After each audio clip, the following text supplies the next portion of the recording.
Seeing a lot of, oh, so Pizzagate was right all along takes floating all over the internet.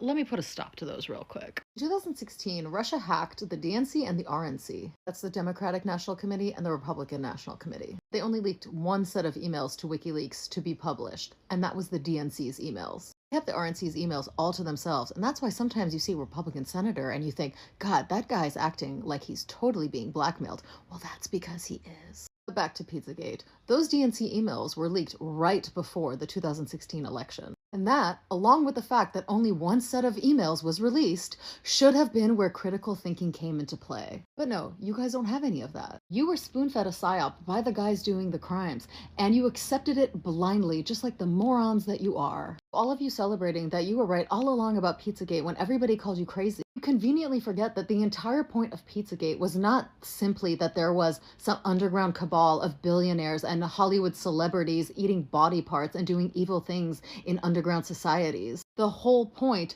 was that the Orange Clown needed to be put into power so he could take them down. The true core propaganda of Pizzagate was that the Orange Clown was the only one in the world who could go to battle against these evil, powerful predators.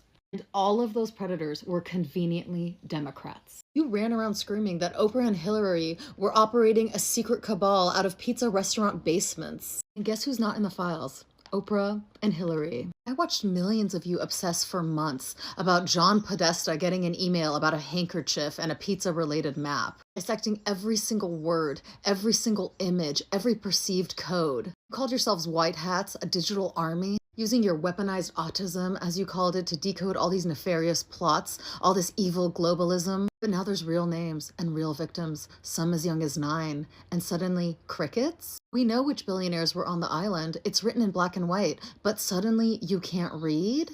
There's actual proof of global elites and foreign governments conspiring together. There's full exposure of who actually pulls the puppet strings of our elected officials, and suddenly you're quiet? They don't even bother writing in code. They literally spell it out in their emails, LOL, down for a coup later. But suddenly all those files are a liberal hoax, huh? You were never right about anything. You were the useful idiots that got manipulated into propelling a lifelong con artist, a failed businessman, and a pervert who openly said that he would date his daughter if she wasn't his daughter, who barged into Miss Teen USA dressing rooms to ogle them, and bragged about grabbing women by the blank. Which, by the way, is the exact moment that this entire nightmare should have ended. But instead of realizing what you've done, you sit in your mother's basements and cry about Bad Bunny at the Super Bowl. You could be making amends. You could be admitting that you were fooled. You could be channeling all of that digital soldier rage into real life and joining us in making sure that demented orange thing is removed from office as soon as possible. But instead, you're going to do nothing. Because you are nothing. You're a waste of space, a waste of a vote, and a waste of perfectly good autism, to be honest with you. Because autism can do great things. And you never will.